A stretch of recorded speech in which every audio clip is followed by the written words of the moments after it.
Keakua means, it's kind of like the American version of Namaste, except, in my opinion, so much more deeply connected, because Keakua means to recognize oneness in another being and its supremacy. You're recognizing supreme God within them. And aloha means, and I love you unconditionally as supreme God. So you're seeing yourself in another, and they are seeing themselves in you, in a divine reflection of loving reciprocity. How beautiful is that, right? So can we say that and feel that a little bit this time? You ready? Aloha Keakua. I just felt inspired to share that with you randomly, or not so randomly, this morning when we were listening to the beautiful song. So, do you know why we're here today? Did anybody get an idea of what we're going to talk about? Yeah? It is the universal law of reciprocity. And now, as Ernest Holmes talks about this, he calls it the reciprocal universe, which is a part of the 10 core concepts. For those of you who have taken foundations class, you might understand and recognize some of that. So within the 10 core concepts, there are a lot of references to what an alchemist might call universal laws. So these concepts resonate in a way that we can begin to explore our creative life, based upon the concept of creative nature. So the concept of creative nature, which is from the 1993 revision of the foundational class curriculum, for those of you who are familiar with it, it is as follows. Concept of creative nature. God thinks, and the world comes into being. How powerful is that?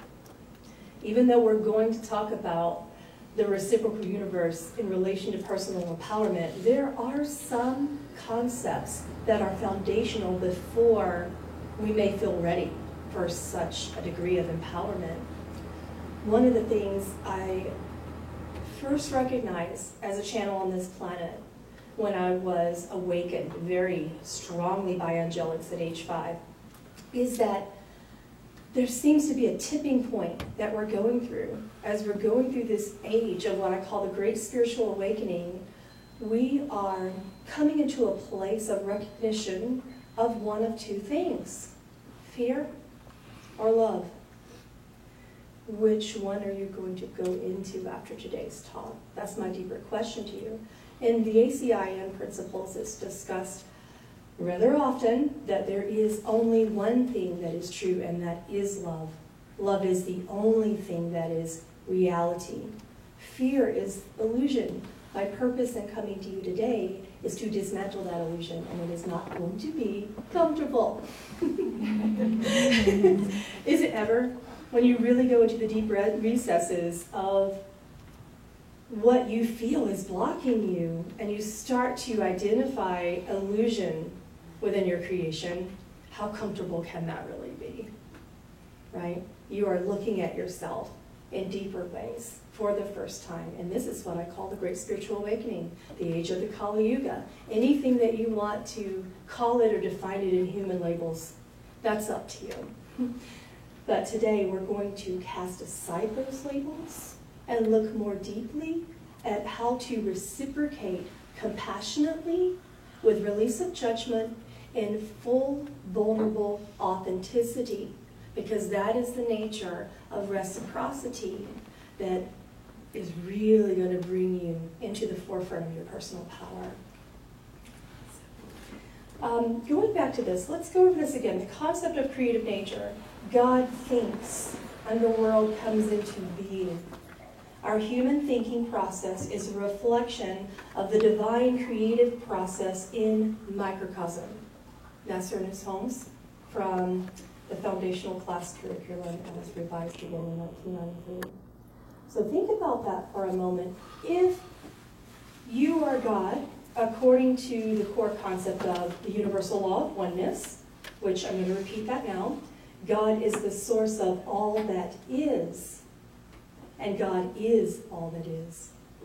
You see where I'm going with that a little bit? If you have a creative nature where whatever you're thinking is going to be a reflection of divine creative process in microcosm because of the universal law of oneness, because God is the source of all that is, why are you still condemning and judging yourselves? That's what I want to bring. Just sit with that for a minute. How are you condemning and judging yourselves? Because of the core belief that the standard, most common human conscious collective is experiencing, which is shame. Sit with that one for a moment. How often is that inner voice within you shaming yourself? How often are you thwarting your authenticity and being fearful of vulnerability, which is your greatest power? And if, according to the universal law of oneness, through which your founder greatly supports and gives to you, if this is true, then how can it not be true that everything you're thinking is creative and is a reflection? So here's the only way to really, really release guilt, shame, and condemnation. You may not be there in that space of love, but if you understand that you are oneness with God, and you're not ready to release the way that you are shaming, condemning, judging, attaching, etc., with the ego going around in circles in your head over what is right, what is wrong, what should be, what shouldn't be, what could be, what was, what wouldn't be, etc., etc., etc. If you can understand that it is all creatively processing through divine love and through the oneness of God, every single time you get angry at yourself, you're going to go, if God wants to make me angry, then I am pissed off. If God wants to make me cry right now for the purposes of divine creative expression and oneness, I am vulnerable. For in my vulnerability, my safety lies. ACIM people, you recognize that? How powerful is that you get to stop perceiving yourselves as weakness? That the concept of vulnerability is your greatest strength, and it is quite, in fact, according to ACIM principle, one of the largest, most powerful ways that you can be strong. When you give yourself permission to say, okay, I'm not going to say, stop shaming myself, stop feeling guilt, stop feeling this, stop feeling that, but feel that vulnerably and safely before you can express it vulnerably and safely. And within the power of reciprocity, when you give yourself that permission, you can stand before people authentically and vulnerably and express whatever it is that is coming through your heart without fear of hurting them, without fear of shaming them, without fear of angering them or causing guilt. How powerful can that be that you give another human being, who is also God within you, the full permission to authentically be themselves?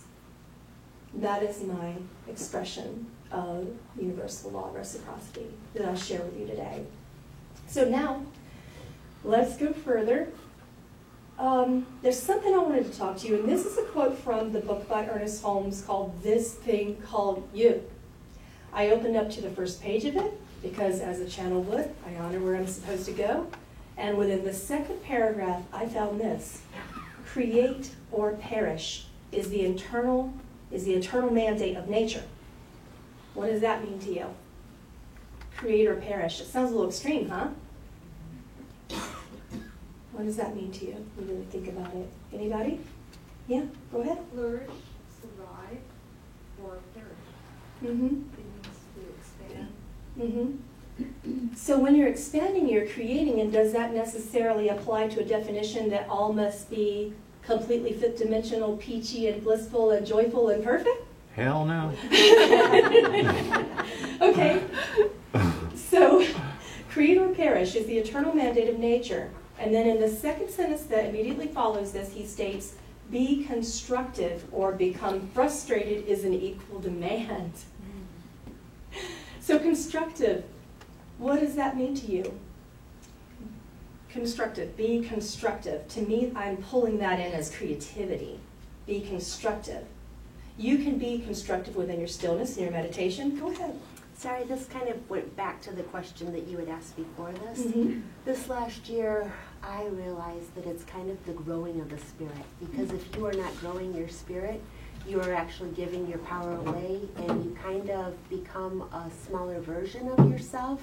and your spirit becomes smaller. I call that playing small. Who's here to play small? Who wants to just sit in the corner and say, I'm a spiritual person and I want to meditate all day long? No offense to anyone who does. It's amazing and I wish I could do it.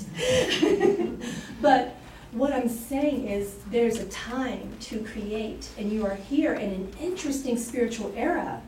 The Great Awakening, the Kali Yuga, the Ascension, the event. There's many very fascinating, creative, and beautiful labels that humanity has given it. But what is it?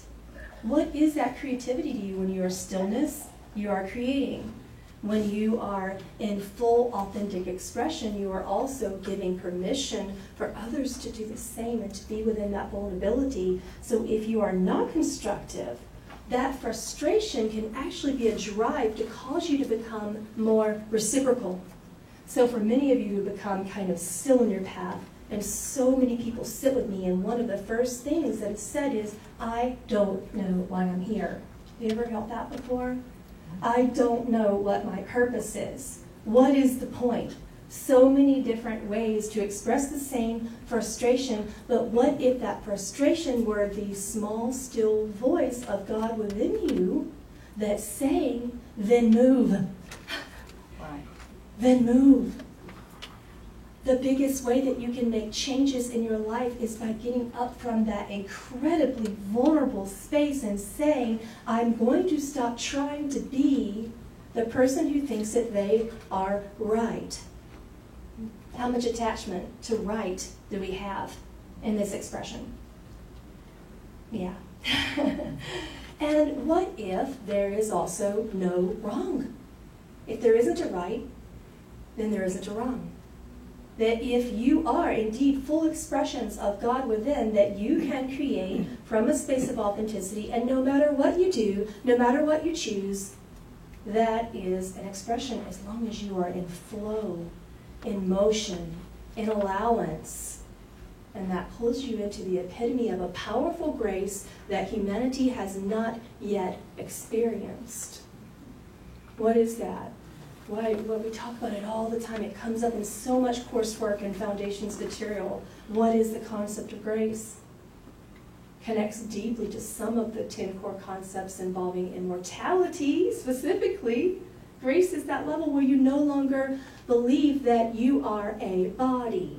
You are an ego.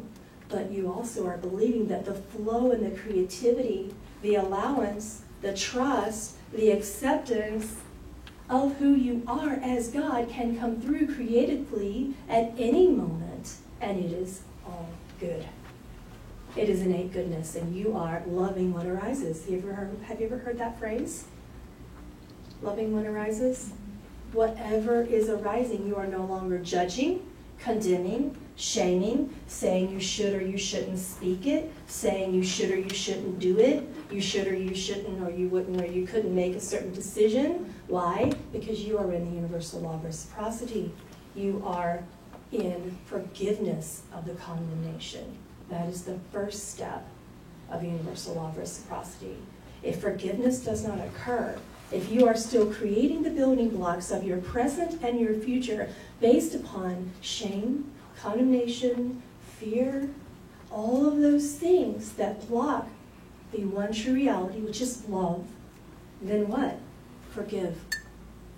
My suggestion with that is practicing the Ho'oponopono. Are you familiar with that one? Mm-hmm. For those of you who aren't, we're going to give a brief little description of step 1 of how to be reciprocal. Close your eyes for a moment. Feet on the floor if you can. I would like for you to place your hand on your chest and connect to a little version of you. You are in your own sacred space, or however that looks and feels to you. And just be in that sacred space. It's yours. It's safe. Now I would like for you to visualize inviting your inner child, the little you, the most vulnerable part of you, to step forth into that space with the adult you. And just observe how he or she presents themselves. Invite them closer, perhaps in for a hug. Maybe they want to sit on your lap and be rocked and held and nourished. And now focusing on your breath, I would like for you to look deeply into the eyes of you, little you, sacred, innocent you that has done no wrong. Is there something that you wish to release? Is there something that no longer serves little you? Look into her eyes and let's give her permission. Listen to this for a moment, and if you align and feel connected to the statement, then you may repeat in your mind, I am completely here with you right now. I give you full permission to release, accept, and if necessary, connect to that which does not serve you and invite that which does.